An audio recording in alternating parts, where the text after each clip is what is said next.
Bonjour ou bonsoir, j'espère que tu vas très bien. La vidéo d'aujourd'hui portera sur le premier chapitre de cytologie et physiologie cellulaire, qui est un module s'intéressant à l'étude de la cellule sur deux plans, morphologique et fonctionnel, c'est-à-dire structure et fonction de la cellule.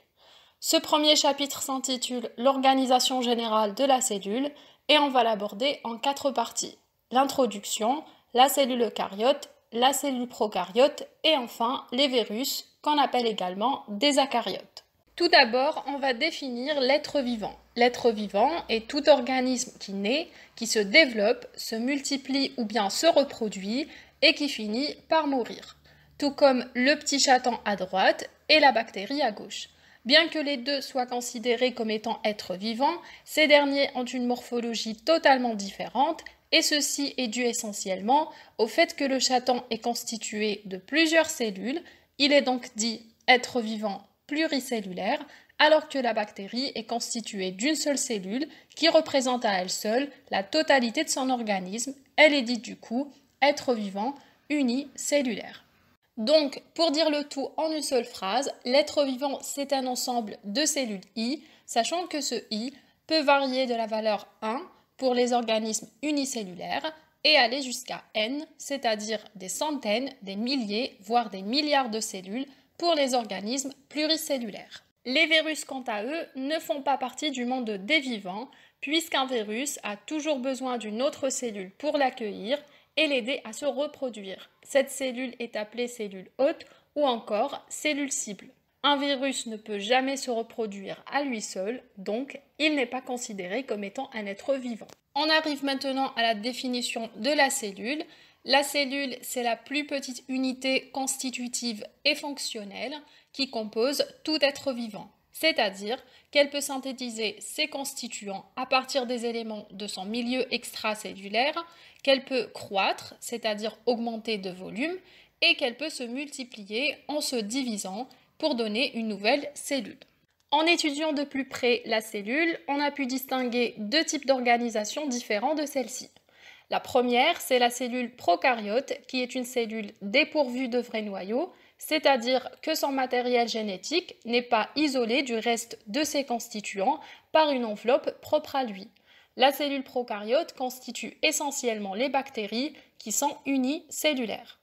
La deuxième cellule, c'est la cellule eucaryote, qui est une cellule possédant un vrai noyau avec une enveloppe nucléaire qui comprend l'ADN de la cellule ainsi que des organites. La cellule eucaryote peut constituer des organismes unicellulaires comme le paramycium ou pluricellulaires comme le chaton de tout à l'heure. On récapitule à présent, un être vivant peut être procaryote, dans ce cas il est obligatoirement unicellulaire, ce sont les bactéries, comme il peut être eucaryote, dans ce cas il est soit unicellulaire comme les amibes ou pluricellulaire comme l'homme, les végétaux et les animaux. Et je rappelle que les virus ne sont pas des êtres vivants. On passe maintenant à la deuxième partie du chapitre, c'est-à-dire la cellule eucaryote.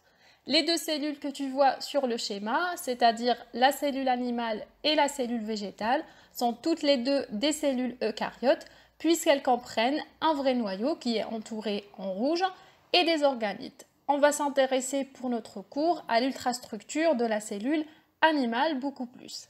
La cellule eucaryote est délimitée extérieurement par une membrane plasmique qui sépare son milieu intracellulaire du milieu extracellulaire.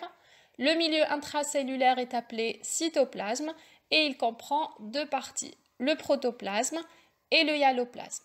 Le protoplasme correspond à l'ensemble des organites contenus dans la cellule, tels que le noyau, l'appareil de Golgi, le réticulum endoplasmique, les mitochondries, les ribosomes ainsi que les centrioles. Le hyaloplasme, quant à lui, c'est le liquide dans lequel baignent tous ces organites.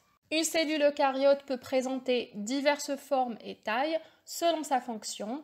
Par exemple, chez l'homme, il existe environ 200 variétés de cellules, telles que la cellule nerveuse ou neurone, les globules blancs et la cellule musculaire. Elle se divise selon le processus de la mitose qui passe par plusieurs étapes, interphase, prophase, métaphase, anaphase et enfin télophase, qu'on a déjà abordé en détail dans la vidéo de la division cellulaire. On arrive à la troisième partie du chapitre où on va parler des prokaryotes, essentiellement représentés par les bactéries.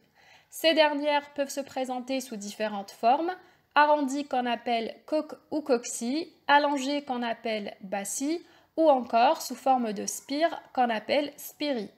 Elles peuvent vivre de façon isolée ou se regrouper en diplocoques, c'est-à-dire association de deux cocci, en chaînette ou encore en amas. Concernant son ultrastructure, la bactérie comprend deux types de structures, des structures dites essentielles ou constantes qui sont au nombre de 4 et qui sont présentes chez toutes les bactéries, et des structures qu'on appelle structures facultatives ou inconstantes qui sont présentes chez certaines espèces de bactéries seulement. On commence évidemment par ce qui est essentiel, c'est-à-dire les 4 structures constantes. Premièrement, on a la membrane plasmique qui sépare le milieu intracellulaire de la cellule prokaryote du milieu extracellulaire. Contrairement à la membrane des cellules eucaryotes, le cholestérol ne fait pas partie de ses composants. Deuxièmement, la paroi qui limite extérieurement la bactérie et qui est assez épaisse, allant de 10 à 80 nanomètres.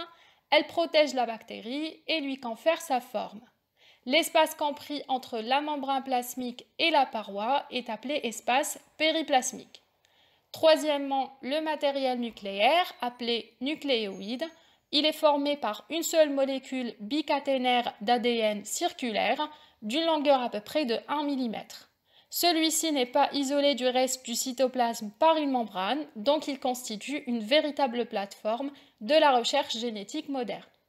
Et enfin, quatrièmement, les ribosomes, qu'on trouve souvent groupés en amas, appelés polyribosomes. Ils diffèrent des ribosomes des cellules eucaryotes par leur morphologie ainsi que leur coefficient de sédimentation.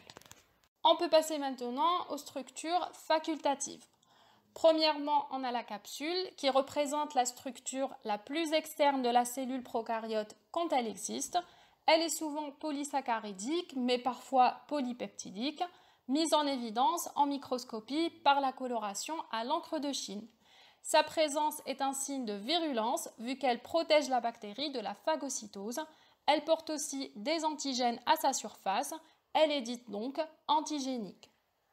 Deuxièmement, les plasmides, qui sont des fragments d'ADN extrachromosomiques à double brin circulaire. Leur réplication est indépendante de celle de l'ADN chromosomique, donc ils peuvent être présents en plusieurs copies dans la cellule. Ils codent pour différents enzymes qui confèrent à la bactérie des caractères particuliers, tels que la résistance aux antibiotiques ou la possibilité d'utiliser certains substrats. Les plasmides sont transmissibles entre les bactéries.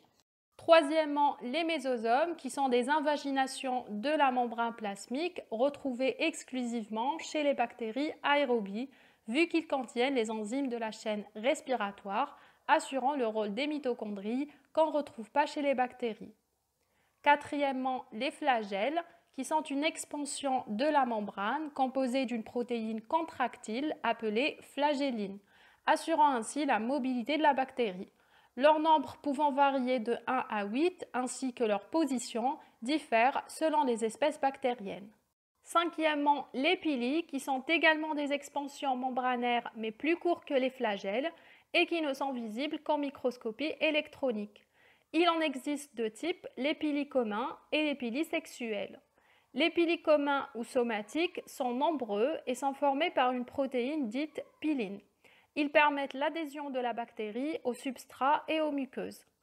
Les pili sexuels sont moins nombreux et interviennent dans les échanges de matériel génétique entre deux bactéries lors de la conjugaison bactérienne.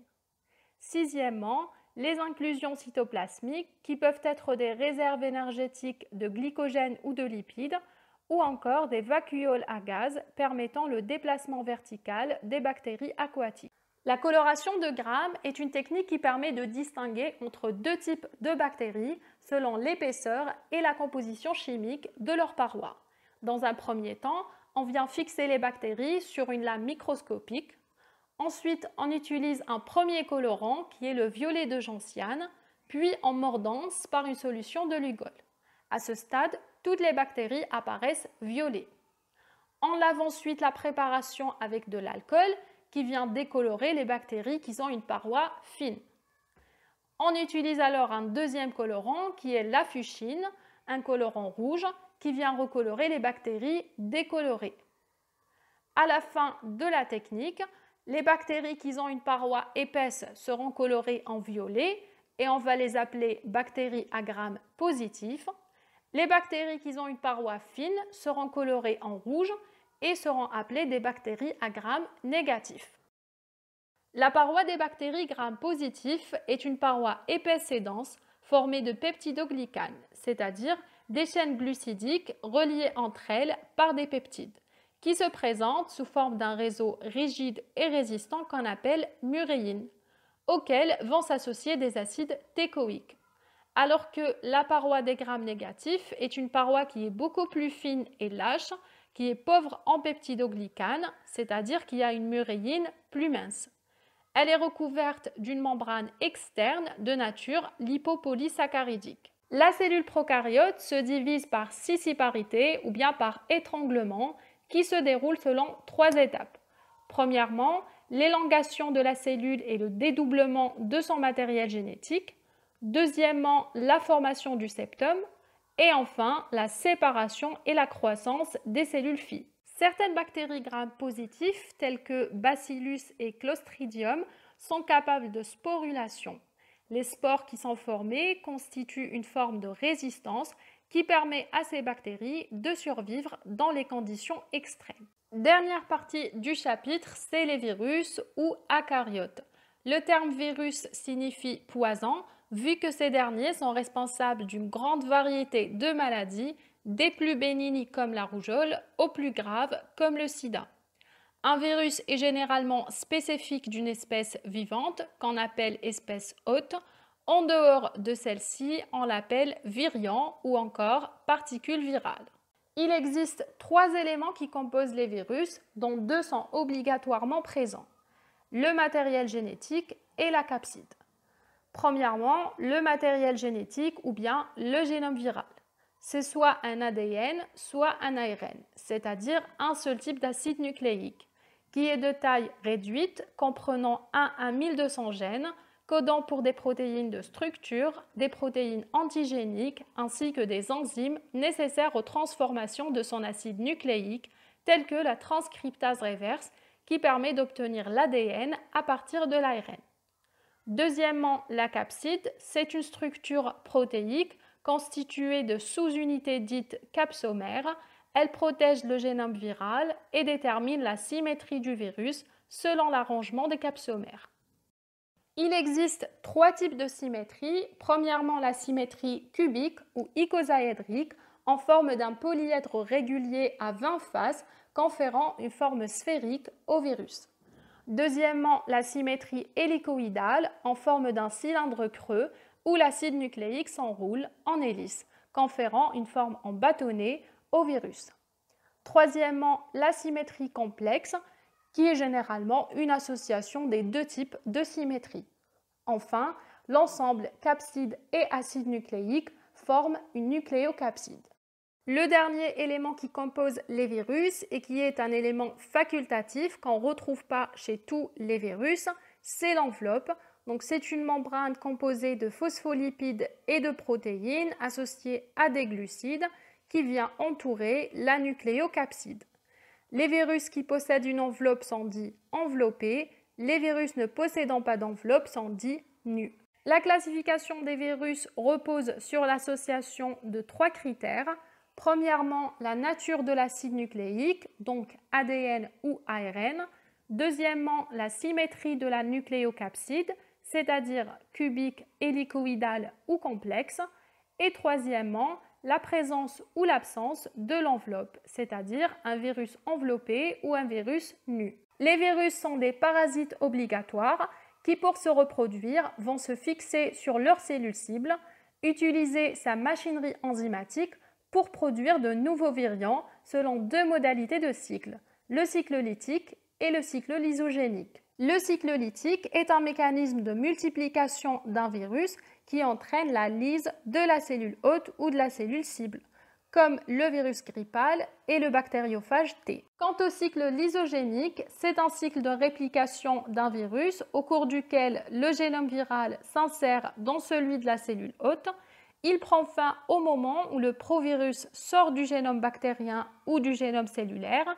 Il entre alors dans un cycle lytique, comme le virus du sida ou le VIH et le bactériophage lambda. Certains virus sont dits oncogènes vu qu'ils ont la capacité de rendre cancéreuse la cellule qui l'infecte, tout comme le virus de l'hépatite B, le virus de l'herpès et le virus d'Epstein-Barr. C'est déjà la fin du chapitre, j'espère que c'était clair et utile pour toi.